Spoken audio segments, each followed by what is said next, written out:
Hello guys, myself Ritika Saini. I'm a student and I'm also a girl. I'm feeling very mentally traumatized after watching and seeing all these uh, news. Really feeling bad. What is happening to India? What is this? This is a real independent? We are really independent? What is independent? As in 15th of August, we celebrated 78th independent. That is the real independent, where girls are not safe even at their homes. What is happening? सच में हमारा देश आज़ाद हो पाया है क्या? सच में हमें आज़ादी मिल पाई है? नहीं, हमें आज़ादी तब तक नहीं मिल पाई। ये डर ख़त्म होगा कि हम सेफ़ हैं, हम कहीं भी आ जा सकते हैं, हम रात में आराम से चल सकते हैं। हमें कोई डराएगा नहीं, हमें कोई धमकाएगा नहीं। जब तक हमें आज़ादी नहीं मिल सकती, जब तक कि लड़कियां सेफ़ नहीं हैं। लड़कियों की सेफ्टी बहुत ज़्यादा इम्पोर्टेंट है। जो आजकल देश में हो रहा है, सच में बहुत ज़्यादा ही as I am also a girl, मैं बहुत ज़्यादा ट्रॉमेटाइज्ड हूँ, मैं बहुत ज़्यादा परेशान हूँ जो भी हो रहा है। ये सारी न्यूज़ मैंने आप सभी के लिए कलेक्ट की हैं।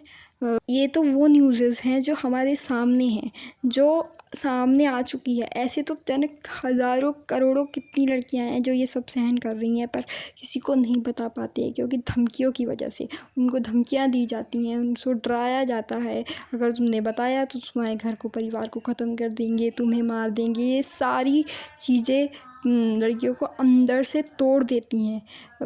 बहुत ज़्यादा ही गलत बात है ये, जो भी हो रहा है नहीं होना चाहिए। और इन सब को ख़त्म करने के लिए सबसे ज़्यादा इम्पोर्टेंट है रूल्स, रेगुलेशंस एंड सख्ती होना बहुत ज़रूरी है। सख्त लॉज होना बहुत ज़्यादा ज़रूरी है। As I am also a girl, मेरी गवर्नमेंट से यही विनती है कि जल्द से जल्द कड़े से कड़े लॉज लाए जाएं, ताकि लोगों को समझ में आए कि जो ये अपराध करते हैं उनका क्या हास्य होता है, क्या उनके साथ होता है। जैसे और दूसरे देशों में देखा जाता है कि ऐसे काम करने वालों को सीधे फांसी पे लटकाया जाता है या सीधे मार दिया जाता है, गोली से उड़ा दिया जाता है। ऐसे ही कुछ कठिन स्ट्रिक्ट लॉज हमारे इंडिया में भी आने बहुत ज़रूरी हैं।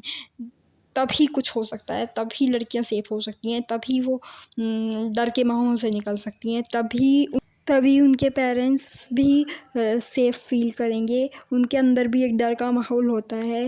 अपनी लड़कियों को बाहर भेजते हुए वो डरते हैं, बाहर पढ़ाते हुए डरते हैं। इसी कारण से कई लड़कियां अनएजुकेटेड रह जाती हैं, क्योंकि उनके पेरेंट्स उनको बाहर नहीं भेज पाते हैं, इसी डर से कि कहीं कुछ गलत ना हो जाए, कहीं कुछ अनहोनी ना हो जाए।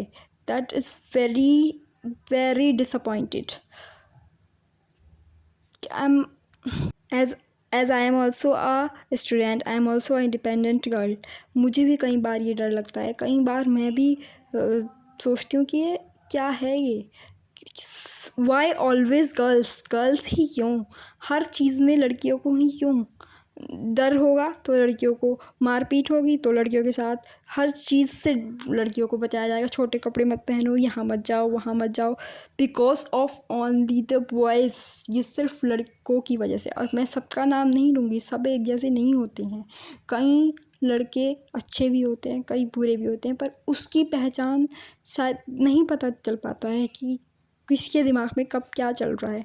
नहीं पता चल पाता है कि हम कहाँ सेफ़ हैं, कहाँ नहीं, किससे हमें ख़तरा है, किसके साथ हम सेफ़ हैं, नहीं पता चल पाता है। As I am also a girl, मुझे भी बहुत ऐसी परेशानियों का सामना करना पड़ता है।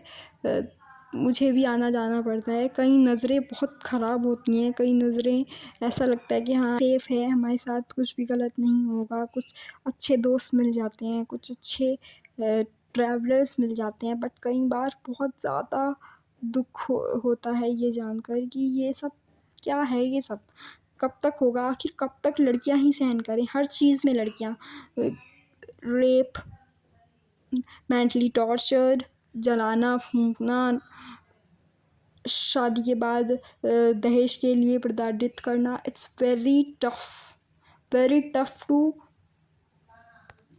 Even thought of it. सोचना भी बहुत बहुत गलत लगता है कि लेकिन आज भी भारत में कई लड़कियां ये सब सहन कर रही हैं। मेरी सबसे यही दरख्वास्त है, सबसे यही विनती है कि क्योंकि सेफ्टी के लिए स्ट्रिक्ट से स्ट्रिक्ट लॉज, स्ट्रिक्ट से स्ट्रिक्ट कदम उठाए जाएं ताकि लोगों में डर रहे और सब उसको फॉलो अप भी करें, जो रूल्स एंड रेगुलेशंस बनाए जाएं। मेरी गवर्नमेंट से यही रिक्वेस्ट है कि रूल्स एंड रेगुलेशंस जल्द से जल्द लाए जाएं। Please comment, like and subscribe my channel. Thank you so much. Comment down your views, please.